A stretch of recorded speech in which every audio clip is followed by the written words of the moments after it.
Welcome to Quest for Metal. Today we are joined by Nick Franco. How's it going, my friend? Good. Happy to be back on. It's been a while. Back on talking about motherfucking Maiden, one of your Yes. favorite bands, or if not your favorite band, isn't it? It's my greatest, most favorite band in my life from the beginning. I mean, Maiden got me into heavy metal as a whole, so I owe them massive gratitude and credit. So today we have a special video. We are ranking the albums, but we're not doing all the albums. You've seen that on loads of other videos. Today we are only doing the post-classic era Iron Maiden albums. And we decided between ourselves that's going to be from No Prayer for the Dying until the latest album, Senjutsu. So there's still quite a lot of albums. There's about 10 albums there. So it's still going to be quite a lengthy discussion. And it'll be interesting to see where Nick places Senjutsu. That's the main thing I'm excited about. Because there's a lot of divide about it. Yeah, there is a divide, and I think it is a worthy topic to tackle because, let's face it, it's been 30 years since that era began. Exactly. Like over 30 years. That makes me feel really old. So yeah, that's a lot of their career. Like it or not, this is what they've been. So it's good to talk about it. And we're going to have a lot of comments in the comment section, just slamming, saying all these albums are shit. There's no point ranking them. They're all dog shit. Yeah. And you can write that if you want. It's more comments for us, so who cares? It's all absolutely good. Great discussions. I was tempted to title this ranking the modern Maiden albums, but seeing as No Prayer was what, 1990 or 1991, something like that? 1990. 1990. Yeah, that's a long time ago, so I can't really say modern. That's been a long time.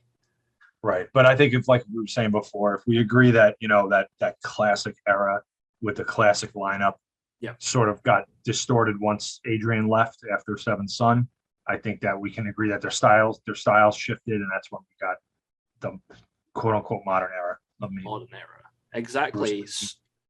So I guess let's get started because this is going to be interesting. So we're going to start with your least favorite of the post-classic era Maiden albums. Let's go. All right. So my least favorite album of any era in Iron Maiden, their worst album, the album that I just shake my head and just is Virtual 11.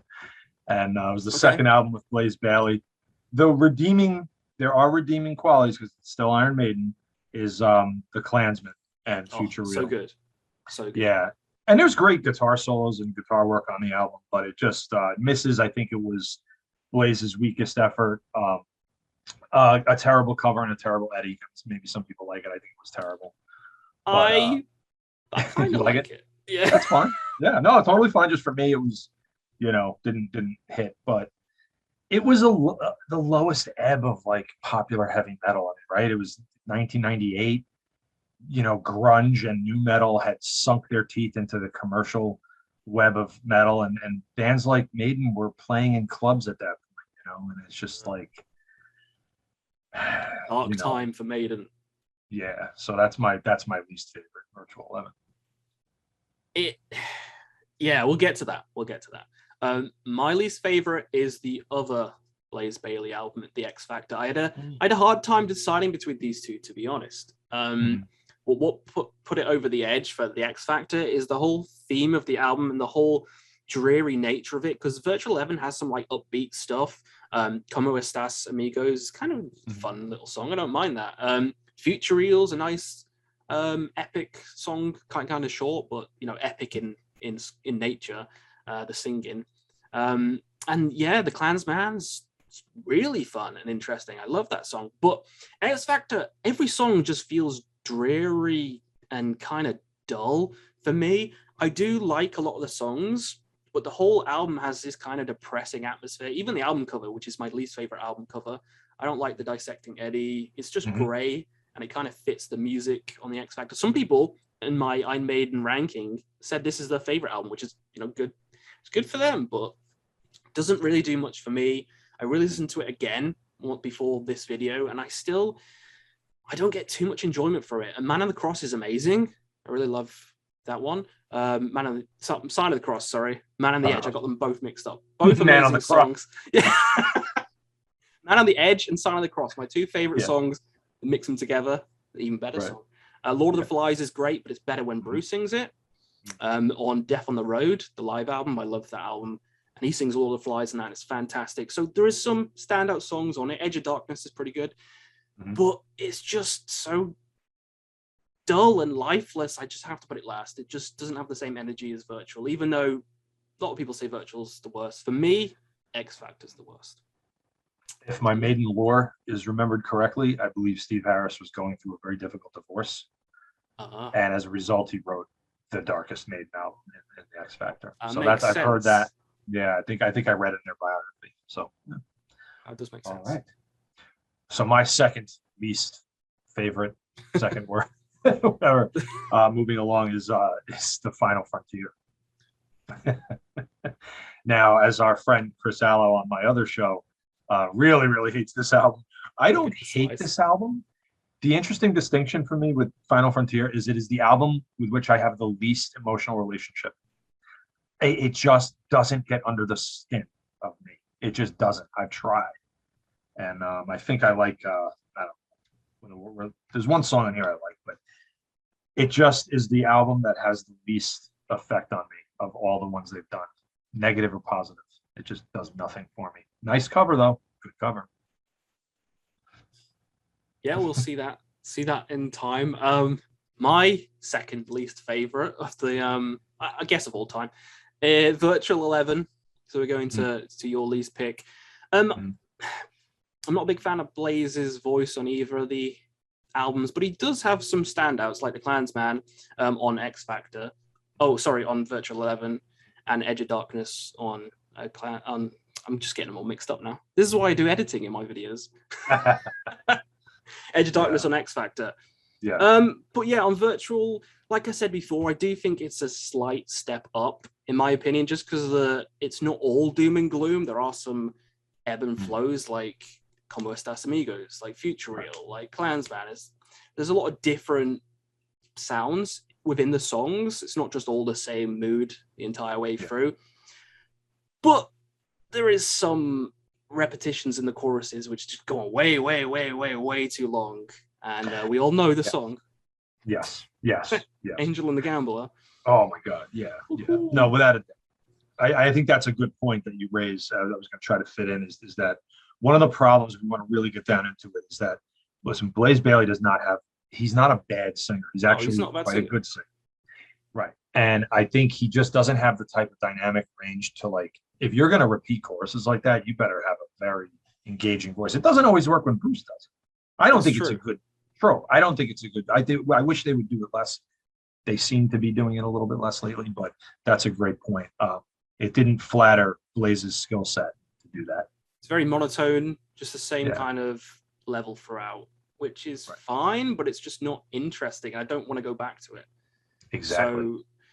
So yeah, it's the same kind of problem with X Factor and Virtual 11. I kind of have them on the same level. I still enjoy them and I'll still go and re-listen to them, but they're both going to be last easily every time. So Virtual 11's my next one.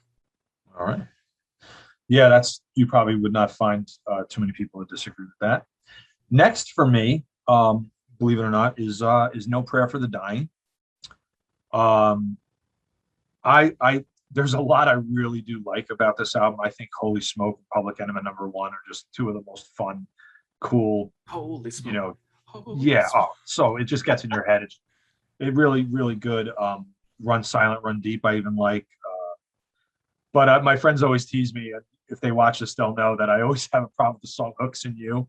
I feel like it sounds like a shitty commercial for a brothel. Like, it's just, that's true. But the thing about an album like No Prayer for the Dying is for me, when I got into Maiden, it was a weird time. I think it was like 88. Somebody gave me, I heard Power Slave and Somewhere in Time, and I worked backwards and forwards from there, but only until this like came out during my, and it was like, so it was very disappointing compared to the other albums. Yeah. And at the time, you're like, okay, well, this is what Iron Maiden is now forever. Like when your favorite band comes out with something. True. But now looking back, you're like, okay, they were trying to strip it down. They were trying to be more street, they were trying to change with the times a little bit. And I understand what they did. And it's an enjoyable album, but nothing on it goes way into like amazing territory to me. It's at best, it's good. That's true. Yeah, well, we'll see. Yeah. Remember, these lists are totally objective. If you don't have the same list as me or Nick, then you're wrong. Naturally. Exactly. My next one may shock everyone. Book of Souls is my next one. This is one of the longest albums, and I like long albums. I like my long songs, my proggy songs, my epic songs. This has them in spades. There's a lot of them on here, but I'm not a big fan of the ones in between. This is a very unpopular opinion. Stuff like Tears of a Clown, don't like. What else did I write down? Shadows of the Valley, not a big fan of.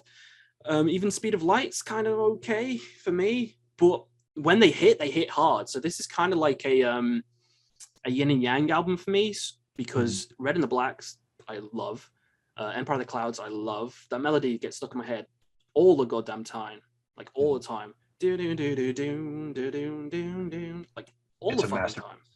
I love that song. The Book of Souls, the song is great as well. So, and If Eternity Should Fail, is that from Book of Souls, the first song? Yes. Yep. That's the second song. Oh no, right after Speed of Light, I think. Or before it. It's one. Oh no, right before. I'm sorry. Yeah. That's like an 8-minute song to start off the album. That's great. Yeah. But the ones in between just don't do anything for me. I think Bruce sounds kind of bad on Book of Souls. His voice isn't as good as it. Well, obviously it's not as good as it used to be. But he did just have tongue cancer? He was, if I remember correctly, he was realizing something was up, and then after he recorded the album was when he went to the doctor and found out. Yeah, like his vocal performances, in my opinion, is great on Senjutsu. It's just on Book of Souls, sometimes it's a bit weak. I'm kind of glad on Senjutsu he kind of keeps on a lower kind of playing field, which he works to his strengths, because trying to go super high like he used to with the air raid siren shrieks, it's not going to be the same. So it's good on Senjutsu that he kind of kept it at a level that he can sing at. But on some of the songs on here, it kind of shows. But it's yin and yang, because some of the ones are fucking masterpieces, like Empire of the Clouds. So for me, it's coming quite low down, which may shock some people. But hey, it's my list.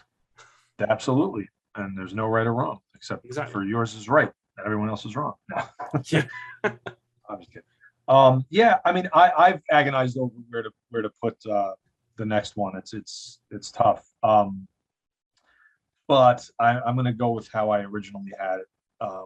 I'm coming up with Dance of Death next, and that's widely regarded as maybe their better the album of. Yeah.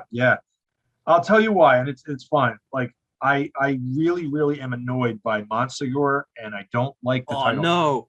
Oh no, two of my favorites. Oh. I know, and I know that about you. I know that. Yeah. Dance of Death. But I think arguably Passchendaele is in the top 3 songs that Steve Harris and Smith wrote, that Iron Maiden wrote since this classic era, in this period that we're talking about. A good argument can be made that Passchendaele is the best song since No Prayer. Top 3, maybe top 5. Certainly top. It's in my top 3 of all time. So yeah. Rainmaker's really good. No More Lies is really good. Wildest Dreams is okay. Age of Innocence is a sleeper song on that album. I love the lyrics more than almost any other lyric. They don't write about like modern day stuff. No, that's true. Politics or anything, but if you read the lyrics to Age of Innocence, that's I'm trying to remember the lyrics. I know the chorus is "The Age of Innocence is fading," but I can't. Or failing. He just basically, politicians being hollow promises. Criminals not getting what they deserve. Things like that. Like a really poignant sort of, and it's a Murray Harris combination with the writing. Let's just say it's if not the worst album cover ever. It's certainly their worst album cover to me. It's an abomination. I don't understand to this day how the band said, "Yep, okay, that's good," but not my call. The baby floating on the dog and the woman's head like twisted around. It's awful. It's pretty bad. Yeah, this is something a child who accidentally took LSD would come up with. So That's a great description. Yeah. Or someone's first day on paint, and it's like, here, make an album cover. And they're just like, oh, put some shapes together. I know. And for a band whose album covers are just second to none, an album what artwork. are they doing with that? Oh, it's awful. Yeah. But still, overall, a good album. These are all, I don't hate these. We might see that later. All right. My next one is, people are going to hate me for this one again, Fear of the Dark. Fear of the Dark is next. I love this. When I was a kid, this is probably one of my favorites. I had the shirt. I just played the songs to death. Revisiting it over and over again, songs don't have oomph, in my opinion. Like, it's hard. It pains me to put it even low, but stuff like Weekend Warrior, I don't really want to hear that. Be Quick and Be Dead's great. That's a great way to fucking start. Oh, so good. Fear of the Dark, obviously, but I kind of don't want to hear that again either. That's one of the songs that has been overplayed for me so much. Every time I see them live, Fear of the Dark. So I'm not big into that. But Fear is the Key is amazing. Afraid to Shoot Strangers is amazing. I love both of those songs. Wasting Love's a cool ballad, but it's just kind of, it's all right. There's a lot of just kind of pretty good songs on this album. Nothing aside from Fear of the Dark, which is like the epic. There's nothing that really grabs my balls like Book of Souls, which has like Empire of the Clouds and stuff. There's nothing like that on this album. But it's all good. There's no real terrible song on it. It's just a good album from start to finish. I don't really have too many flaws of it, just aside from the fact that it's good. It's a good album by Maiden. I'm in the camp that I think No Prayer's better, because I don't know, I just think the higher highs are higher on that album, but we'll get to that. But yeah, Fear of the Dark, it pains me to put it here. I still love it. I'll still jam it, and loads of people love it. So yeah, good for you. Good for you guys. Yeah. Yep. Good one. Yeah. Oh, this is tough, but yeah, I'm going also with Fear of the Dark. And yeah, I love to Be Quick or Be Dead. I remember when the video came out on Headbangers Ball when I was a kid. I was like, oh wow. Yeah, From Here to Eternity is kind of cheesy. Yeah, I like that. Really good. And yeah, Afraid to Shoot Strangers to me is the best song on the album. Easily, yeah. Yeah, I used to listen to a real live one a lot. And, it was shot in Helsinki, so he's always yelling stuff about Helsinki to the audience in the song. Makes it even better. Sing it, Helsinki! And they sang it. Yeah, Fear of the Dark is one of those albums where at the time I kind of saw the writing on the wall where Maiden was going, that it was just, again, not as good as what I had grown to love from them. But it's an album I've appreciated more over time. And when you were talking, I thought, oh yeah, Wasting Love. I had just gotten away from all that ballady hair rock stuff because that's all I had for a period of time. Poison and Motley Crue and all that shit. And then I discovered like metal like Metallica and Iron Maiden and Megadeth, and I was like, all right, and then when they made that ballad, I was like, oh, what are they come doing? on. But I appreciate it now. I actually think it's a good song. It is a good song. I just don't want to hear it. Oh, I mean, I don't think I'd want to hear it live, but I don't. When I'm in the mood, Childhood's End and Fear is the Key are like excellent. Yeah, those are good. And I love Judas My Guide. Judas Be My Guide. Judas My Guide. That's a really good song. So yeah, this album sometimes could even rank a little higher in this amongst them. But I'll put it here for now. I got a nice nostalgia with that album. If we're talking consistency, that album's probably one of the best. There's no like up and downs. It's pretty good the whole way through. Yeah. For me, anyway. They were coming apart, as we know. I saw them play Afraid to Shoot Strangers live, and I was just like, holy crap! Cool. I loved it. You can take your Fear of the Darks, Afraid to Shoot Stranger. That's where it's at. Can they write a war epic, or can they write a war epic? Yeah, they can. Holy crap! There's like a war epic on like all their albums, pretty much. Yeah, and that's sometimes their best moments. Yeah, Passchendaele. What's the new one on Senjutsu? Darkest Hour, is it? Darkest Hour. Oh, it's so good. Anyway, we'll get to that. My next one is No Prayer for the Dying. Okay, so some of these songs are a bit cheesy, a bit fun, but I love that. I love that about this album. Bring Your Daughter to the Slaughter. It's goofy fun. I used to hate it because it's too goofy, but now I just kind of embraced it. Yeah. Same with Hooks in You. Same with Holy Smoke. They're just fun. Holy smoke. Holy smoke. Yeah, it's catchy as hell. It's more upbeat than Fear the Dark. No Prayer for the Dying, the title track, has such a great melody. I love that song. That's probably one of my favorite, like, mid-era Maiden songs, to be honest. And Mother Russia, I love that song as well. Mother Russia, dun, dun, dun, dun. I adore it. Tail Gunners, kind of like Be Quick or Be Dead, kind of fast, kind of punchy Maiden song. So I love pretty much all the songs in this album. I don't get the hate for it. I mean, I kind of do because it's not quite as good as Seventh Son, but if you take it at face value, it's a good album. In my opinion, it's overhated, and I'm going to give it some fucking love. So yeah, no prayer. I think experiencing it after Seventh Son, it would feel like an Iron Maiden album from Wish.com. Yeah, but it's true. But like I said, looking back, yes, I knowing where that Maiden got back onto the track of making all the proggy stuff that people like, I think, yeah, I don't think there's anything wrong with that. No Prayer for the Dying. Yeah, it's great. Well, good. All right, here we are. Here's where I have to like make a decision. No, I'm not going to do this. It's X Factor is next. And you're right. It really is a terrible album cover. You're right about that. In fact, in some ways, it's almost as bad as Dance of Death. I like the darkness in this album. When it came out, remember, I had thought that because I'm way older than you, I had thought that I had said goodbye to Iron Maiden forever. You know, I thought that was it. Bruce is gone. Everything's gone. Everybody leaves. Michael Kiske left Halloween. Metallica cut their hair. Like, my life felt over. You know, I was like, oh, great, Pearl Jam. Yay. You know, so, you know what I mean? So at that time, and then when you telling me I'm getting Maiden back, I was so excited. But I was like, But I've really grown to appreciate this album. I went back to listen to it again, you know, in preparation for this. And I put it in my earphones and fucking just blasted it. And I was like, it's genuinely good. Like, the whole thing is really good. This is a good album, X Factor. I don't give a shit what anybody says. And yes, when Bruce sings the songs, they're 100 times better because, of course, they are. You know, they did Sign of the Cross on the last tour. It was hair raising. I had the hair standing up my arms. You know, so Man on the Cross. Man on the Cross, Sign on the Edge. Sign on the Edge.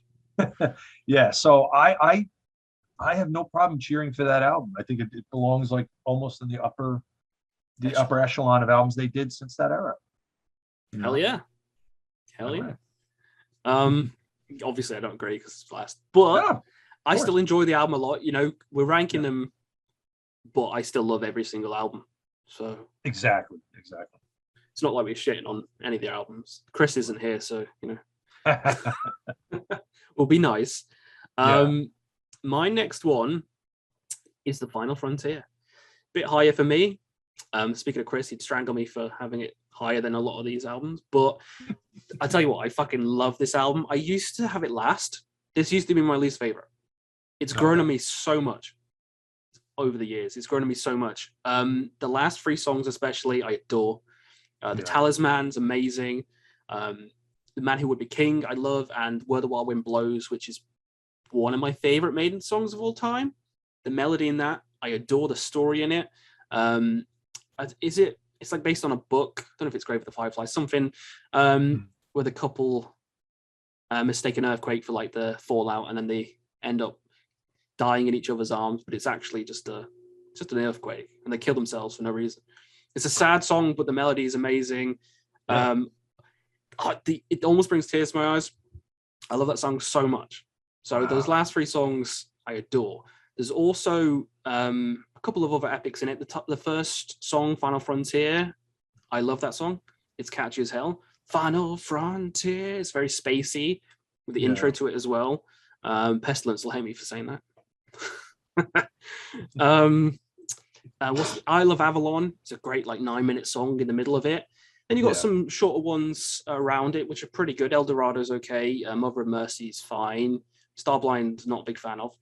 So I remember like all these songs. I know the melodies of most of these songs. So this is an album that's just grown on me a lot, like exponentially, basically. So yeah, I'm gonna give some love to Final Frontier. I'm gonna put it higher than a lot of the classic ones like Fear the Dark and No Prayer. So fuck it. It's absolutely high. Man. Yeah, dude. I actually feel envy that I wish I was like, what the hell am I missing? Like I just can't. Like Mother of Mercy, that his voice irritates the hell out of me. Oh, and I love that man. I love that man. Probably unhealthy. Like I don't know what it is about that. Yeah, about that. Like Bruce Dickinson is Bruce Dickinson, but like it's just something about that melody line. But I will say his voice doesn't sound too good on this album. It's the same as the Book of Souls. His voice isn't as good, and the production on this album's kind of shit. I will say, but the songs hit. So if they kind of remastered this album, it'd be one of my favorites. That's what I'll say. Yeah, and that's why. I mean, I wish I know they love working with Kevin Shirley, but I mean, comparing him to Martin Birch is like, again, it's like that Wish.com analogy, but it's what they're doing. It's what Steve wants. So but I agree with you. So next for me, because we're in the top few here, right? Top four. Yeah, so I'm going with Book of Souls, right there. And a lot of what you're saying, I kind of agree with. I think this is a bookended album. I think some of the middle gets lost on me. I do like the title track. I like Death or Glory, but If Eternity Should Fail is really good. Speed of Light is really good. I remember when the video came out, I was like, oh shit, like this is the feeling I got when I would listen to like Wasted Years back in the day. Like it's that atmosphere. And Empire of the Clouds. And a lot of people don't like that song. Like, you're out of your mind. It's too long. Ugh. What do you care? You didn't listen to 2112 when you were growing up? Did you bitch that Rush wrote too long of a song? Was Agony and Ecstasy of Achilles and by Manowar too long for you? Like, I mean, was Crimson by Edge of Sanity too long for you? Like, I don't know, man. People put these weird shackles on their artists. Like, how dare you? Who gives a shit if it's good? And Empire of the Clouds could have been its own thing, like its own album almost. It's a little short, but That Alone. Yeah. It flew, it was too big, it crashed. Fuck you. No, but it really is just a beautiful, beautiful song. And yeah, man, Book of Souls I love Book of Souls. So it belongs where it is, Hell yeah. Upper middle. Yeah. Upper middle. Yeah, man. I love Book of Souls and Empire of the Clouds, and I don't understand why people just hate it because it's too long. That's the criticism. They never say the melodies are bad. They don't say the singing's bad. They say it's too long. That's it. Oh, maybe it's their attention span that's the problem. I don't know. Yeah. I don't know. Maybe. We're just gonna get a shitload of comments now. Oh yeah, that's all right. Right, where are we at? My number 4.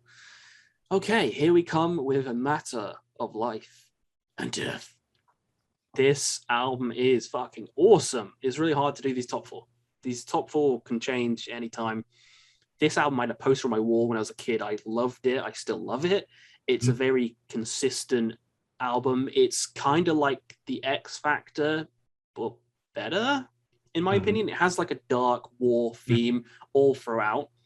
And it's just a very, thematically, it just works. Like all these songs are just majestic. Reincarnation, Benjamin Brieg. Oh, such a great song. Such a great melody. For the greater good of God.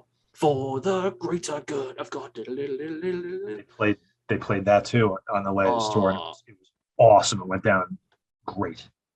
See, I've seen Reincarnation live, and I've seen These Colors Don't Run live, but I've not seen For the Greater Good. So I need to watch them next year on the Legacy of the Beast tour. But yeah, These Colors Don't Run, fan-fucking-tastic song. It's a great album from start to finish. I can't say anything more. It's just a fantastic fucking album, and I love it, and I want to put it number 1, but there's 3 other albums I like more, so sorry. Matter of Life and Death, it's here. Very good, very good. Well, this is where after a lot of thinking over the past, week or so. It hasn't been out that long, but this is where I'm going to put Senjutsu. Yeah, number, what is it, 3? Oh yeah. Sometimes there's an overexcited, you tend to like, especially when it's your favorite band, you might, but I've actually had the promo longer than the album came out, because I did write a review on it. If anybody wants to check out crypticrock.com, if you feel like reading, if anybody still reads, they do some good work over there. And I write a review once in a while. So I gave it an excellent review, because it is an excellent album. And wait, I'm gonna like blank on all the song titles. Now that these are in Japanese. Okay, here we go.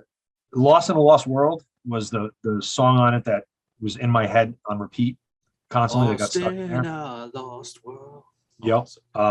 I think Darkest Hour, like we said, great masterpiece of military type, stories that they do so well. Yeah. And I love The Parchment. I love Hell on Earth. And it's Days of Future Past is good. It's all good. And yeah, it's long, but I think they did play to Bruce's strengths with his voice a little more. They gave it a little more support, whether that's through the keyboard melodies or double tracking. I don't know if they double track his voice or if Adrian does backup. I know there's one song where I could definitely hear Adrian's voice, but whatever they're doing, I think it's a little more support for his voice. Yeah. Right. Than they got last time. So yeah, Senjutsu is awesome. I can't wait to hear the song live. So it's gonna be amazing live. I can't wait to see them. Can't wait. Yeah. Yep. My number 3 is also Senjutsu. So got the same one for once. Again, everything you just said, I'll just echo it. I love all these songs. Hell on Earth is so goddamn good. What a way to close an album. Like, the last 3 songs, it kind of reminds me of Final Frontier, but better. Those last 3 songs are all epics. Love Death of the Celts as well. Reminds me of the Klansman. Growing on me. It's growing on me. Parchment's fantastic. Loads of people hate it because it's too meandering. I don't care. It's great. I don't care. It's great. Lost in a Lost World, I did slam in my review. I know you did. Yeah, I heard you. I said it was the worst song on the album because of that beginning, and I still don't like the beginning. But the chorus is so catchy that it's the one song on the album that's stuck in my head. So I can't hate it because it's a catchy song on the album. Yeah. Like you said, Days of Future Past is like a classic, just 4-minute like Iron Maiden romper. It just sounds like a classic Iron Maiden song. It's great. Senjutsu is a great way to open the album. Very mid-paced, very interesting pick for the opening, but the drums in it, Nico's drums are so good. And yeah, Right Into the Wall and Stratego. All the songs are good, basically. Yeah. Yep. It's only been out, how long has it been out now? Like a week, 2 weeks, something like that? Yeah. Maybe not even 2 weeks. Yeah. Yeah. And it's still good. Some people say, like you said, over exaggerating or overhyping the album when it comes out, but after listening to it like 12 times, you can kind of get a feeling of where it is. And when it gets to 20 and 30 listens, then you know. And for me, it's the songs on it they just rival anything that we've mentioned on any of our albums. So it's easily going to be high for me. Number 3, Senjutsu. Very good. And the guitar solos, the guitar work, yeah, like when they start soloing, are those guys, can you just love them? I mean, can you love them anymore? My God. The Darkest Hour solo is probably my favorite Maiden solo they've ever done. It's so because it's so slow and like just I don't know what it is about that solo. It's like you ever done a solos ranking? No, but I might too. That might be fun. That solo's top. It's top. Wasted Years. And the artwork and the cover, amazing. What a great motif. Yeah.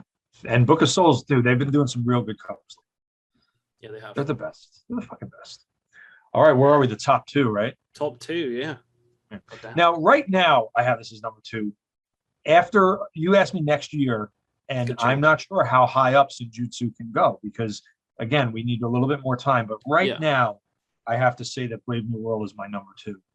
And I remember I was working at a music store when this came out, when the lead single came out, Wicker Man.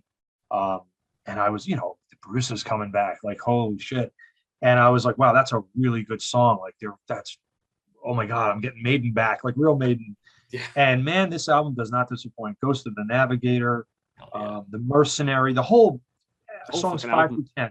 the last back half of the album is just flawless. Flawless. Fantastic solos, catchy melody lines. Like they were just, you could tell they were probably so excited to be back together. Cool album cover, you know, Eddie in the Storm. So I have no problem putting Brave New World right now #2. Maybe see that soon. My number 2 is Dance of Death. Yeah, you love that one. I love this one. You want me to spoil something? If we did an overall Maiden album rankings, this would also be my number 2. Wow. At the moment. I think that's great. And my number 1 would be my number 1. So yeah, Dance of Death. I love every single song on this one. Because I got into Maiden when Brave New World came out, 2000. Right. So my experience with Maiden is getting that album, Brave New World, and being like, holy shit, what is this band? I didn't, grow up with them. Well, I did, but you know what I mean? I grew up with them from the modern era. Right. And then I went back. So I got Brave New World, then Dance of Death straight after, and then Death on the Road. And then I love both of those albums, like the live one. And so I just played Dance of Death to death, and I'm still not sick of it. From a kid to now, I'm still not sick of it. I love all the songs. They're all stuck in my head. No More Lies. Passchendaele. Oh, fucking Passchendaele. It's amazing. I fucking love that song. It's Passchendaele is just one of the greatest heavy metal songs. Like, wow. When I remember going, man, they still got it. Like, they got it. You know? Amazing. Rainmaker. One of the best, like, melodies ever. And I'm gonna rep for Dance of Death, the title track. When you're lying in sleep, when you're lying in your bed and you wake. Yeah, and I would listen to it again, and the whole build-up is really good. But I don't like the payoff. I don't like that. I love it. Live, maybe if he wasn't singing, no, a lot of people love it. You're not alone in that. I'm alone. I might be alone with one of my favorite songs from the album, Journeyman. I adore that song. I put it as the most underrated Maiden song of all time. I like that. It's nothing they've done sounds like it. It's the one outlier in anything they've done. It's like this acoustic ballady thing, and it's not like an acoustic, like it's not like Wasted Love kind of ballad or Darkest. That's more of a power ballad. Yeah. This is just literally like an acoustic singy song, and it works so well for me. I adore that song. The Gates of Monsegur, Blood of the Stones. I love that. It's a little with the chorus. I'm like, I mean, but every other part of the song is good. See, that's the thing with me. Like, heavy. The solos are good. The freaking, they're my favorite band for a reason. So when I say I don't like something, I take it with a grain of salt. It's not that I hate it, You'll get it. You'll like it eventually. Maybe, yeah. And that's the beautiful thing about music is it's not static. Exactly. Favorite album. So yeah, favorite album time. So I think it's easy to figure out the one I haven't put up yet. It's Virtual 11. Yeah. Matter of Life and Death, for my money, is the greatest thing that they did since like we said, since after Seventh Son. A Matter of Life and Death, to me, is a masterpiece of an Iron Maiden album. And since it came out, I've always had it ranked just behind like the Power Slave, Summertime, Seventh Son trifecta and all that stuff. Like, how can you can't, it's very hard to like, it's good of you to want to put Dance of Death above all that. And that's probably more in keeping with just the years in which you listen to it. For me, I can't quite do that, but I'll tell you what, like, I go back to this album, Matter of Life and Death, so often. And what is the album that this band decided to play the entirety of on its tour? The entirety of this one, because they knew. And a lot of people were taken aback by that. Yeah. I loved it. Tell me one weak moment on this album. There isn't one. It's phenomenal. Different World is my favorite. Well, Wicker Man, you know how they like to start with a quick banger of a song. Like, I'm not crazy about Wildest Dreams. That feels too much like a self-help song. I don't know. I don't really dig it, but Wicker Man is really good. Yeah. Different World is really good. These Colors Don't Run. We start getting to the epic war. Yeah. Brighter Than 1,000 Suns. I mean, you're storming the beaches of Normandy. You know what I mean? Like, you're just, and I think The Pilgrim is one of the coolest fast songs that they do, and it's, I would say, underrated. I would say probably for me, The Pilgrim is one of the most underrated Maiden songs. Longest Day is another, again, that's the one, that's the Normandy one. Out of the Shadows could have been on Brave New World. Benjamin Brieg is fantastic, and then For the Greater Good of God, Lord of Light, and The Legacy. I'm tapped out at the end of that. Album drop. It's so epic. It's so good, and fantastic album cover. Oh yeah, you know, and I think that's why I had a poster of it. Yeah, that's good. I put a sticker on my locker with the crossed guns with the Eddie head. Yeah, it's just, to me, it's the whole thing together. It's the strongest whole album that they've done since Seventh Son, for my money. So there you have it. Hell yeah. Can't argue with that. I love it. I could easily put it my number one, but I'm not going to, because my number one is Brave New World. It's the first Maiden album I listened to. Maybe I got nostalgia for it. I did do a ranking like last year, and I put Power Slave top, and I still really fucking love Power Slave. But I'm gonna piss some fanboys off now. There's a song on Power Slave. It's all right. Back in the Village is okay. It's all right. I love the Duelists. I love Flash the Blade. I love everything else. Back in the Village is fine. I love every single song on Brave New World, so I have to go with my gut and be like, I love more songs on this one. Yeah. That's how you have to do it. You have to just look at those things wherever you metric you can find. Yeah. Whereas Power Slave is easily like one of my favorite albums of all fucking time. Yeah. But Maiden versus Maiden it's kind of hard. Right. Brave New World, the song is catchy, amazing. Wicker Man's a great way to open. Goes to Navigator, fucking amazing. I love Blood Brothers. That's my favorite songs they've done, especially live. Holy crap! Because he always dedicates it to like Dio or someone who's just recently passed away, and it's a sway song. What's the thin line between love and hate? I adore that song. Amazing. It's so good. It. The Nomad, he's the rider of the ancient East. What a cool look. Yeah. I have heard people criticize this album for being too repetitive, because the choruses do kind of do it over and over. And I'll say, sure, but also, fuck you. It's good. I agree with you. Yeah, like the Mercenary says, show them no fear, show them no pain a lot, but whatever. But his voice can carry it. Bruce's voice can carry it. So Blaze did it, maybe not, but Bruce does it, so it's fucking good. Yeah.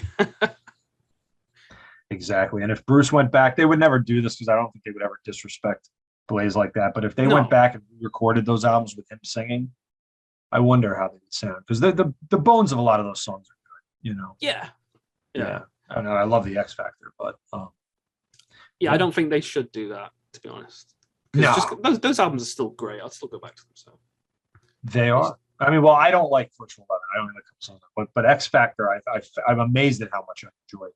I'm amazed by how high that is on your list. I was like, whoa. I know. I was thinking about it, and I'm like, people are going to yell at me, but I'm like, who gives a shit? Fuck them.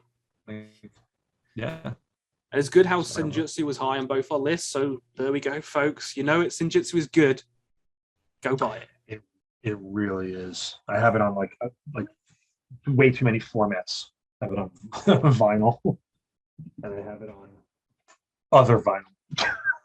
Sort of pull out like cassettes, like mini disc player, like 8 tracks. Yeah, it's ridiculous, but yeah, there's a reason why they're my favorite band on earth. Because it's Iron fucking Maiden. Yeah, that was fun to see both our lists, to see them come through. Interested to see where Senjutsu landed on yours and your least favorite, which is Virtual. I don't think it's too controversial for our least favorites, but for the rest of it, who fucking knows? We'll find out in the comments, won't we? We sure will. Thanks for coming on again. Hopefully we see you again on another video, maybe Maiden related. Who knows? I appreciate it. Thanks for having me. So yeah, we've had fun. Pop down below as well your favorite Maiden albums. Rank them all as well, because it's interested to see your guys' opinions as well as ours. So yeah, hopefully you've had a good time, and we'll see you again on another Quest for Metal.